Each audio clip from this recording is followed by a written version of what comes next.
अस्सलाम वालेकुम जी। बेटा हमारा चैप्टर नंबर 2 स्टार्टेड था।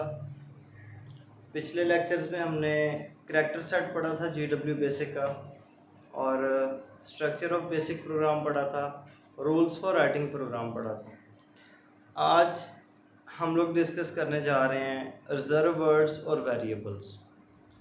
ये लास्ट लेक्चर में भी हमने डिस्कस किया था कि रिजर्व वर्ड्स हमारे GW बेसिक के अंदर यूज़ होते हैं और वेरिएबल्स हमारे GW बेसिक के अंदर यूज़ होते हैं, साथ कांस्टेंट भी यूज़ होते हैं। तो आज हम लोग इसी की डिटेल पढ़ेंगे, रिजर्व वर्ड्स और कांस्टेंट वेरिएबल्स की। रिजर्व वर्ड्स, अब इसको वैसे देखें, जो आपका ये वर्ड है रिजर्व, इसकी मैं एक छोटी सी एग्जांपल देता हूँ आपको। आप लोग कभी किसी रेस्टोरेंट में गए हों तो वहाँ पे टेबल के ऊपर एक कार्ड सा पड़ा होता है, प्ले कार्ड सा, तो उसके ऊपर लिखा होता है रिजर्व्ड, ठीक है। और अगर कभी आप भूल के उस टेबल के ऊपर बैठना चाहें तो वो वेटर फौरन से आ जाता है, कहता है सर ये टेबल ना रिजर्व्ड है, ये किसी और के लिए, कि आप यहाँ पे नहीं बैठ सकते, आप काइंडली कोई और टेबल यूज़ करो। तो ये जो रिजर्व्ड है, इसका मतलब है ये पहले से इसका कोई ना कोई फंक्शन है। तो इसी तरह सिमिलरली GW बेसिक के अंदर बेटा ये जो रिजर्व वर्ड्स हैं, इनको हम लोग कहते हैं words with pre defined meanings, कि ये ऐसे वर्ड्स होते हैं जिनके मीनिंग्स, जिनके मतलब प्री डिफाइंड होते हैं। प्री डिफाइंड का क्या मतलब होता है? पहले से बताए हुए होते हैं, पहले से डिफाइन कर दिए, प्री डिफाइंड, पहले से डिफाइन कर दिए गए इनके मीनिंग्स।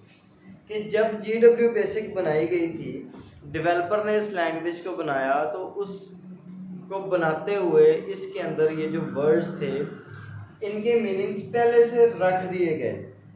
इसको हम लोग बोलते हैं प्री डिफाइंड मीनिंग्स। ये प्री डिफाइंड वर्ड्स या रिजर्व वर्ड्स, या इनको हम लोग की वर्ड्स भी बोलते हैं, इसके जो मीनिंग्स हैं वो कौन डिफाइन करता है? डेवलपर करता है। उस लैंग्वेज का डेवलपर इन वर्ड्स के मीनिंग्स डिफाइन कर देता है। अब जब ये एक दफ़ा डिफाइन हो गए हुए हैं, कब हुए हैं? जब लैंग्वेज डेवलप की। तो उसके बाद अगर हम लोग कोशिश करेंगे तो फिर हम इनकी डेफिनेशन दोबारा नहीं कर सकेंगे।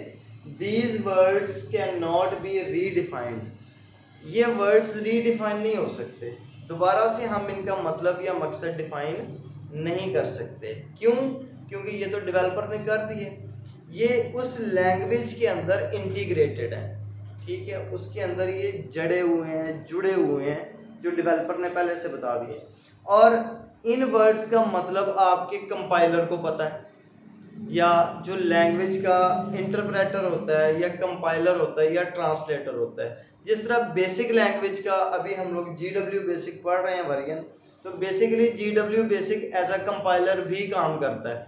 तो इस GW बेसिक के अंदर जो ये रिजर्व वर्ड्स होंगे उनके मीनिंग्स पहले से कंपाइलर को पता है, तो इसलिए आप लोग इसको रीडिफाइन नहीं कर सकते। These words cannot be used as variable names।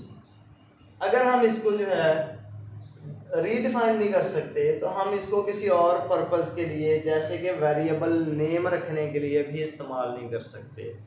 इसको हम एज अ कांस्टेंट भी इस्तेमाल नहीं कर सकते, इसको वेरिएबल के तौर पे भी इस्तेमाल नहीं कर सकते। क्यों? क्योंकि इसका पर्पस तो पहले डिफाइन हो गया, ठीक है जी। इसलिए हम इसको ना तो रीडिफाइन करेंगे और ना ही इसको किसी और पर्पस के लिए, जैसा कि वेरिएबल नेम के तौर पे भी हम इसको यूज़ नहीं कर सकते। अब इसकी एग्जांपल्स हैं, ये आपके रिजर्व वर्ड्स काफ़ी सारे हैं, लेकिन इसकी एग्जांपल्स हमने कुछ ली हैं। इफ़, एल्स, आपने ये पिछली क्लास में, या अगर आपको याद हो तो हमने क्लास 8 में भी ये डिस्कस किया हुआ था। वाइल है, देन है, ठीक है, इफ़ देन एल्स है, वाइल वेंड है, फॉर नेक्स्ट है, जो लूप स्ट्रक्चर्स के वर्ड्स हैं, या आपकी जो स्टेटमेंट्स आती हैं इसमें, जैसे कि फॉर एग्जांपल प्रिंट है, प्रिंट स्टेटमेंट है, या रन है, ठीक है जी। ये सारे के सारे रिजर्व वर्ड्स हैं। अब आपको पता है कि जब आपने प्रोग्राम के एंड पे रन लिखना है तो उसने प्रोग्राम को एग्जीक्यूट करवाना है, तो अगर आप इसको वेरिएबल नेम के तौर पे यूज करेंगे तो ये कभी भी नहीं हो सकेगा, आपका सिंटैक्स एरर आ जाएगा। ठीक हो गया जी। तो अगर आप इन वर्ड्स को रीडिफाइन करने की कोशिश करेंगे तो फिर भी ये वर्ड्स रीडिफाइन नहीं हो सकते। तो ऐसे वर्ड्स जो रीडिफाइन भी नहीं हो सकते और जिनके पहले से मीनिंग्स डिफाइन कर दिए गए हैं उनको हम लोग बोलते हैं रिजर्व वर्ड्स। ये रिजर्व वर्ड्स जो हैं ये डिफरेंट लैंग्वेजेस में होते हैं, आपकी हर लैंग्वेज के अपने अपने रिजर्व वर्ड्स होते हैं। तो इसी तरह GW बेसिक के भी अपने रिजर्व वर्ड्स हैं। उसके बाद बेटा मूव करते हैं वेरिएबल्स पे। ठीक है, ये इंपॉर्टेंट हैं दोनों टॉपिक्स।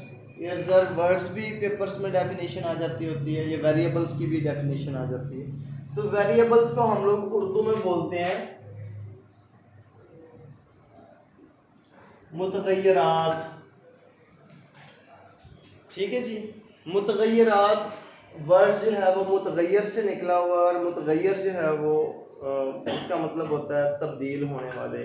ठीक है, तो इट मीन्स कि ये वेरिएबल्स ऐसी कोई चीज़ है जो चेंज हो जाती है। ठीक है, तो वेरिएबल है क्या बेसिकली, ये नेम्ड मेमोरी लोकेशन है।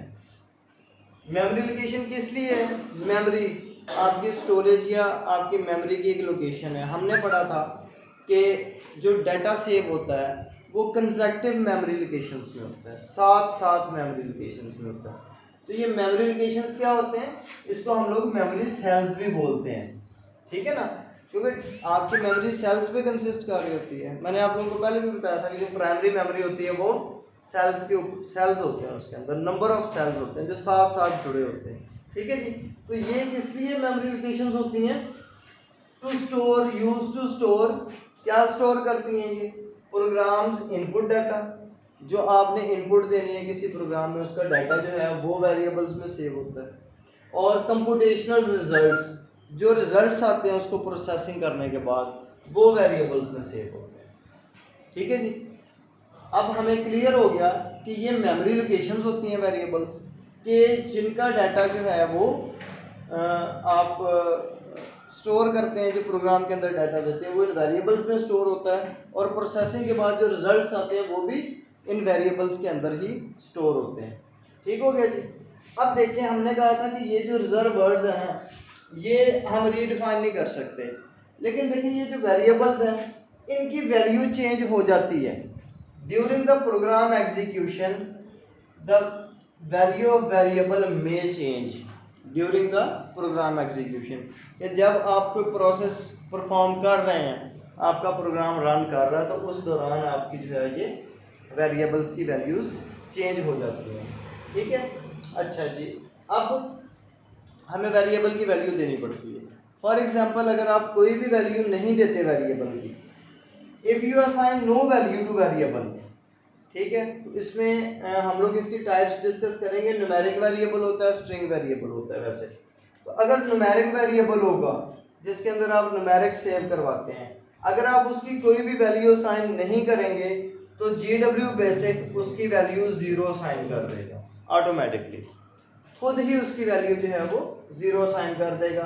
और अगर स्ट्रिंग होगा, ठीक है जी, स्ट्रिंग के केस में क्या होगा, उसकी वैल्यू नल असाइन कर देगा। यानी 0 और नल ऐसी क्वांटिटीज़ हैं कि जिनका कोई भी इम्पैक्ट नहीं होता, लेकिन 0 एक वैल्यू होती है बेसिकली, आप इसको किसी चीज़ में ऐड कर देंगे तो उसका कोई भी इफेक्ट नहीं होता। और अगर आप इस चीज़ को जो है किसी में से किसी चीज़ क्वांटिटी में से 0 माइनस कर देंगे तो कोई भी इफेक्ट नहीं होता। तो इसलिए GW बेसिक इस ऐसे केस में कि जब आप इसकी वैल्यू असाइन करना भूल जाएंगे तो न्यूमेरिक की सूरत में 0 देगा और स्ट्रिंग की सूरत में नल वैल्यू दे देगा। ठीक हो गया जी। अब ये देखिए, इसकी एग्जांपल मैंने यहाँ पे एक छोटी सी लिखी, ये न्यूमेरिक की एग्जांपल है कि अब ये यहाँ पे गौर कीजिएगा ज़रा, हम इसको इस इक्वल टू नहीं पढ़ना। a की वैल्यू 5, इस एक्सप्रेशन का मतलब है the value 5 has been assigned to variable a। ठीक है जी, कि a वेरिएबल को 5 वैल्यू असाइन कर दी गई है। ये असाइनमेंट ऑपरेटर के तौर पे इस्तेमाल हो रहा है, इज इक्वल टू साइन यहाँ पे। ठीक है, a जो है वो वेरिएबल है और 5 जो है ये एक कांस्टेंट है। वेरिएबल हमेशा लेफ्ट साइड पे लिखा जाता है इस ऑपरेटर के, असाइनमेंट ऑपरेटर के, और कांस्टेंट हमेशा राइट साइड पे लिखा जाता है।